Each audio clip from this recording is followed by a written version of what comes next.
Water station परिसरात घडलेल्या एका धक्कादायक घटनेनंतर ग्रामस्थ मोठ्या संख्येने रस्त्यावर उतरले आहेत.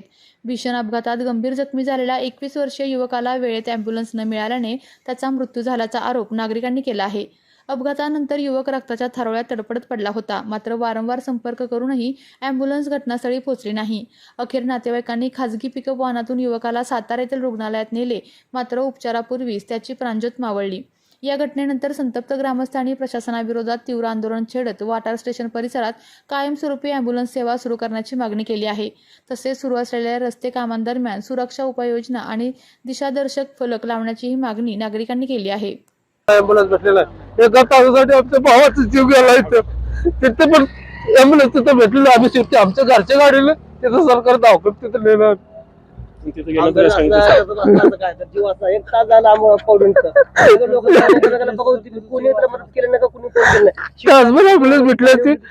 भाऊ असला असता ॲम्ब्युलन्स तिथे इथं पण ॲम्ब्युलन्स आलेलं. शेवटी पोलिसांनी पोलिसांनी गाडीत आणून दिलं आम्हाला. तिथून आमच्या घरच्या गाडीला आम्ही सरकार दवाखान्यात नेलं. तिथनं परत दुसऱ्या दवाखान्यात नेलं आम्ही. त्याच्यात आमच्या भावाचा जीव गेला इथं. एकामध्ये धाड उडून जास्त थोडं होतं, जास्त मार लागून जास्त रक्त रगरग झालं. 3 ठिकाणी रगरग झालं. ॲम्ब्युलन्स मध्ये 1 तास लागेल, 1.5 तास लागली, याला 2 तास लागेल. जर वॉटर मध्ये गाडी असते तर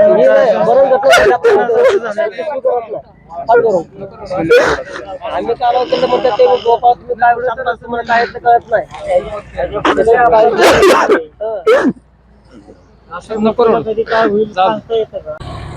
काल रात्री आमच्या ग्रामपंचायतचे सफाई कामगार यांच्या मुलाचा ह्या स्पॉटवर ॲक्सिडेंट झाला. आत्तापर्यंत जेव्हापासून या रोडचं काम चालू झालं आहे त्या 10-15 दिवसात प्रत्येक दिवशी 1-2 ॲक्सिडेंट होतात. आणि आत्तापर्यंत कमीत कमी 3 ते 4 जणांचा ह्याच्यामध्ये दुर्दैवी मृत्यू झालेला आहे. हे जे काम चालू आहे हे काम कुठं अर्धवट सोडलं आहे, कुठं खड्डे सोडलेत, कुठं दिशादर्शक दाखवलंच नाही की इथं रस्ता संपतोय, तुम्ही गाडी स्लो करा. येणाऱ्या गाड्या सुसाट वेगाने येतात आणि अचानक जर त्यांना दिसला की रोड संपलाय तर त्या खड्ड्यात जाऊन ब्रेक मारला जातोय आणि त्या साईडला जाऊन कुठेतरी गटारामध्ये जात आहेत किंवा कुणाला तरी धडकतात. रात्री सुद्धा तसाच प्रकार झाला आहे.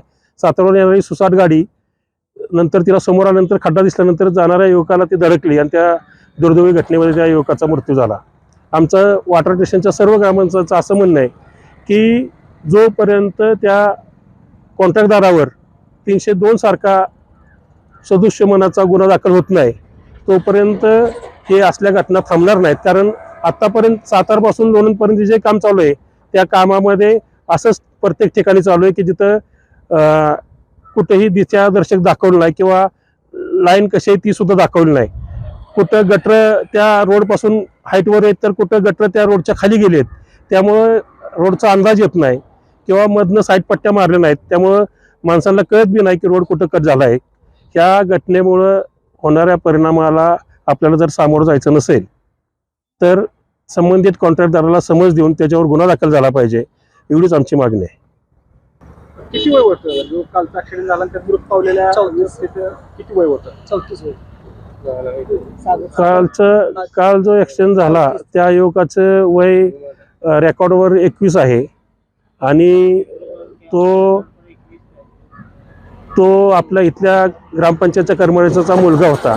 त्याच्यावर घराची पूर्ण जबाबदारी आहे आणि अशा युवकाचा रात्री दुर्दैवी मृत्यू झालेला आहे. नमस्कार, मी किरण चव्हाण.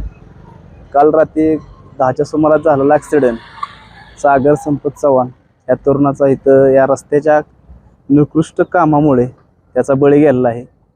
तर रस्ता वाहनं सुसाट येते आणि त्या रस्त्याला खड्डा इथं रस्ता कट झालेला आहे आणि तरी तिथं काहीच दावलं नाही. ते खड्डे पहा आणि त्याच्यामुळे त्या तरुणाचा मृत्यू झाला आहे.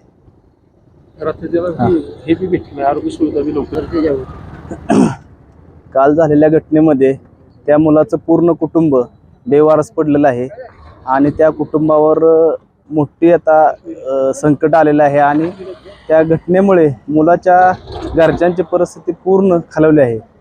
तरी मी विनंती करतो की त्याला न्याय मिळावा ही विनंती. आपल्या तालुक्यातील जिल्ह्यातील बातम्या सर्वप्रथम पाहण्यासाठी आजच सातारा न्यूजला YouTube चॅनलवर सबस्क्राईब करा. लाईक करा, शेअर करा आणि बेल आयकॉन प्रेस करायला विसरू नका.